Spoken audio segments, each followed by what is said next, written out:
Today is going to be our last lesson in our bonding unit. This is going to be the properties of ionic and covalent and metallic compounds. And so let's get started.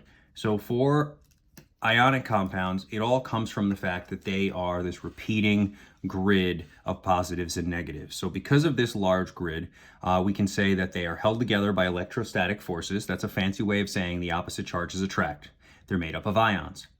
If you wanted to separate these and make them melt or boil, it would take a lot of energy because each positive is attracted to, it's not just 1, 2, 3, 4 negatives. There's actually a negative going into the page because remember, these are three-dimensional. So there's the negative above it and the negative below it. So every positive is surrounded by 6 negatives and every negative is surrounded by 6 positives for the most rudimentary grid. And therefore, these are going to have very high melting points and boiling points because trying to get these molecules or these ions to want to separate from each other is going to take a lot of effort. They are good conductors of hot and cold because if you think about heat is just molecular motion. If you think about that desk toy that, we've definitely seen before, it kind of looks like this. I think it's called a Newton's cradle. There's there's a bunch of metal balls and they're kind of hanging, right? It kind of looks like that thing, right? And if you lift one up and you let it swing, it will collide into all of them. And then that shock wave of energy will just transfer through. Well, that's exactly what happens here. So these guys are good conductors of hot and cold.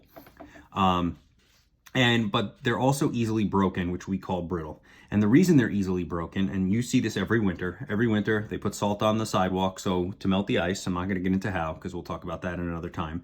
But and when you step on that salt, if it's still dry, it crunches. And the reason it crunches is because what you're doing to the salt crystals. So if you think of the salt crystal as this alternating positive and negative lattice, when you step on it, you actually misalign the positives and negatives and push maybe one row or a whole sheet down, right? So you misalign a bunch of positives and negatives. Instead of opposites attracting, like charges repel, and then the crystal fractures and cracks. So that's why salts are considered brittle and easily broken.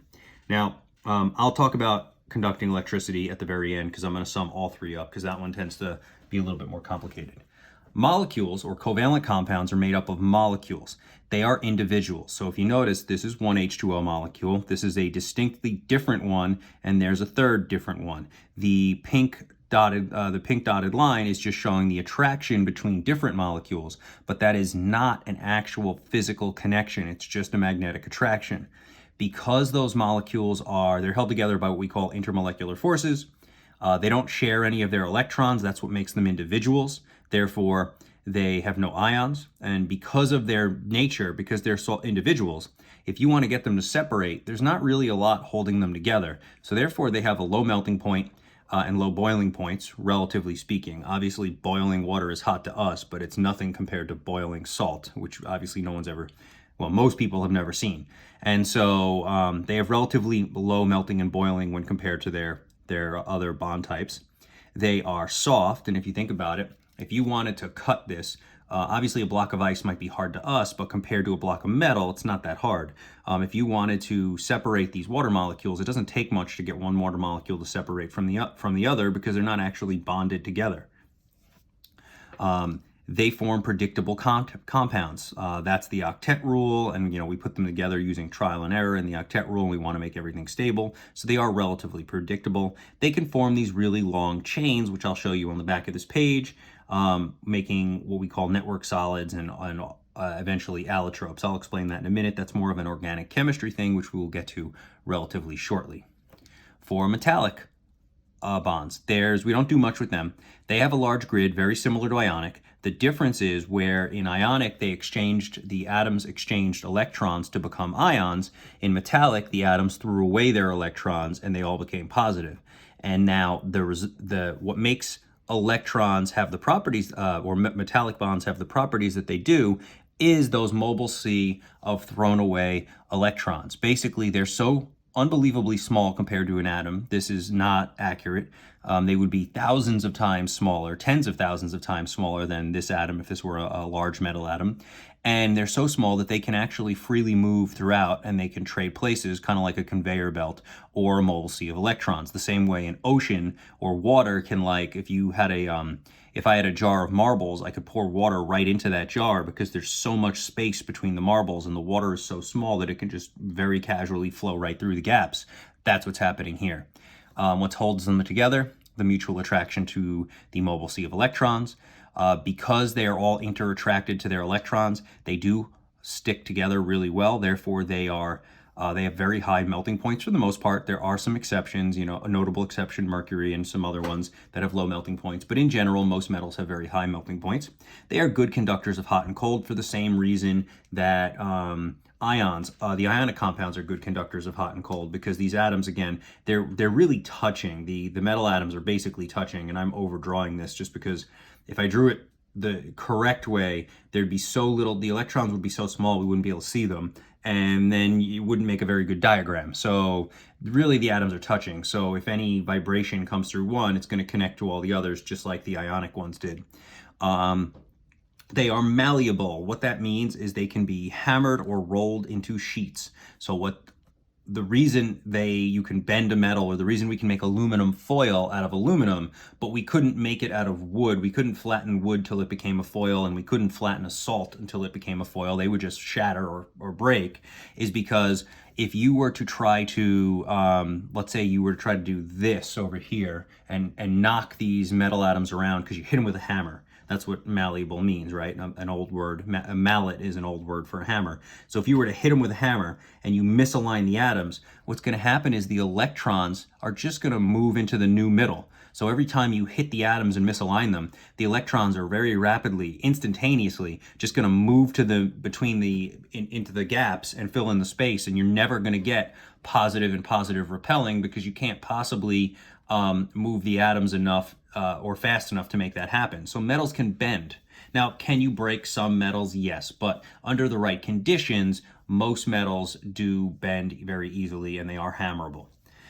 Ductile means you can be pulled into a wire, so you can make metal into metal wire for the same exact reason as metals being malleable. I'm not going to re-explain it. Metals are shiny. So metals are one of the only, there are some other things that are shiny, but metals make good mirrors, right? And so the reason metals can be a mirror is because if you remember from the excited state and ground state of an atom, if you remember that lesson, the atoms in the orbitals, so if here's my atom, right, and here's my orbital, the atoms, the electrons could only absorb energy and jump up in orbital and come back down. So they could only absorb very specific amounts of energy. Well, these electrons that are thrown away are not in an orbital. They can absorb any amount of energy they want, and then they will give back the exact same amount of energy in the exact same way that they got it in, because they're not bound to an atom. This only happens because the electron is in orbitals. These electrons are not in orbitals, so they can do whatever they want.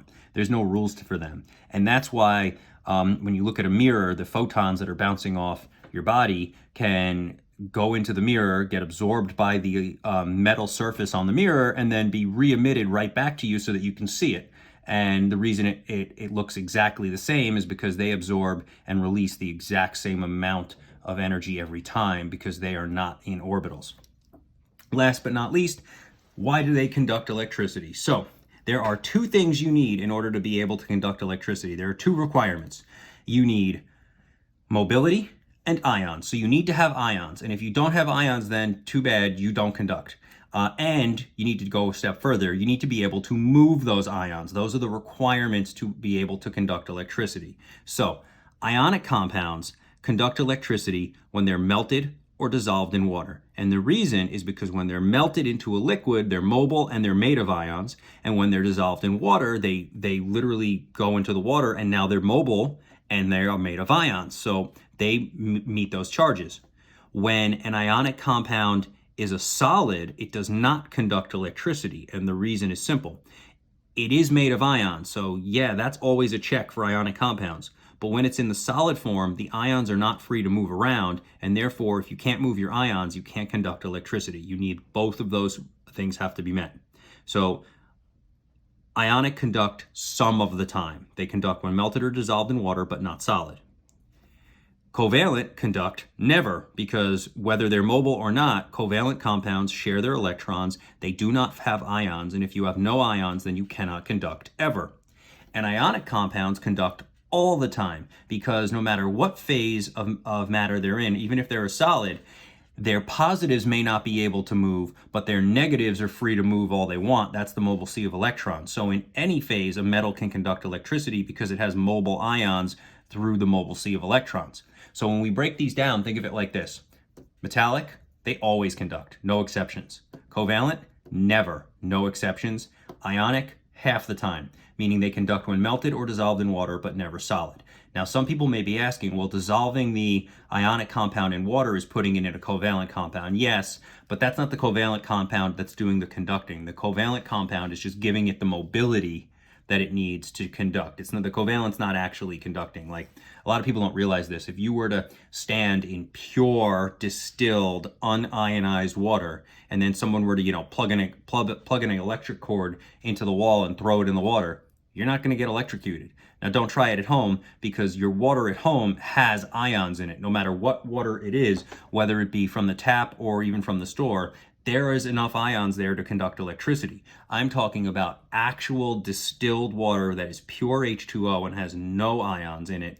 That technically will not conduct. But again, like all things technical, the act of you standing in the water means you're going to have some salt on your skin, and that salt's going to dissolve. And so even if you tried it, you're going to be the source of even a small amount of ions. So it's never going to work. In theory, it works, but in practice, it doesn't really work. Let's go to the back, and we will talk about our covalent compounds. Actually, I'm going to put that on another video. This is the second half of the bonding properties video. This is basically for covalent only. And this is talking about network solids, allotropes, and isomers. So a network solid is really simple. It's when all the atoms are bonded together in a network. And so everything is covalently bonded to itself. If you look at these on the bottom, these are examples of network solids. I have some model kits that I can show you in person about network solids. But here's the idea. Since all the molecules are covalently bonded together, and covalent bonds are pretty strong, these things are like indestructible. They have incredibly high melting points, some of the highest in the world or in the universe. They are very hard, some of the hardest materials in the universe. And because they're all interconnected, they're not going to break up if you try to dissolve them in water the way a salt would, or the way certain molecules can dissolve in water very easily. These guys are not. And the reason is simple. Because of their interconnectedness with covalent bonds, you need to break all the bonds in order to melt or dissolve it or break it. A couple examples of this, if you haven't already figured it out. Graphite, the stuff you write with. Now, a lot of people may call me on that and say, hey, I thought graphite was, some of the hardest material on earth, but if I use it in my pencil and it breaks off, then how is it really that hard? I'll explain that. Diamond and silicon carbide, which is basically fake diamond. It's just not shiny and so therefore not as valuable. So back to the graphite question, why is graphite a network solid? Is because if you look at graphite, graphite's actually this one right here. It's layered. And so when you write with a pencil, you're actually shaving off layers of graphite. You're not breaking the bonds within the graphite. If you tried to break the bonds inside of the graphite, that's a different story. That would be much harder to do. But to just shave off a thin little layer and get that layer to shake off onto your paper when you're writing with a pencil, that's not so hard. And so obviously not all network solids are created equal. So last thing I need to mention is the difference between an allotrope and an isomer. So in chemistry, they love to come up with names for things. Turns out allotropes and isomers are basically the same thing. They're just slightly different. An allotrope is when we have the same element with a different structure and therefore different properties. These are all allotropes. The reason they are allotropes is because they are all made of pure carbon. So you can have coal, diamond. This fancy ball thing is called a Buckminster fullerene. That's two German scientists' last name together. They're the ones who discovered it. Carbon nanotubes, which are these tubes of carbon. And graphite, which we talked to, and I don't even know what this thing is down here, but it's enormous. And so these are all allotropes because they are the same element, but they have different structures. The different structures cause different properties. Do not confuse that with an isomer. An isomer is almost the exact same thing. The only difference is an isomer is when a compound does it. So when a compound has different structures and different properties, we call it an isomer. When an element does it, we call it an allotrope. So be very, very careful there. They're basically the same definition. That is literally the only difference. It's like I'm trying to think of another example, and I'm sure I will. Maybe like atom and molecule. If it's a single element, we call it an atom. If it's two or more, we call it a molecule. That's not the best definition because some elements are molecules, so that doesn't really work. But you get the idea. These are very, very similar definitions. They're just being particular in saying, okay, when an element does it, allotrope. When a compound does it, which is two or more different elements combined, then we call it an isomer. So that concludes these notes.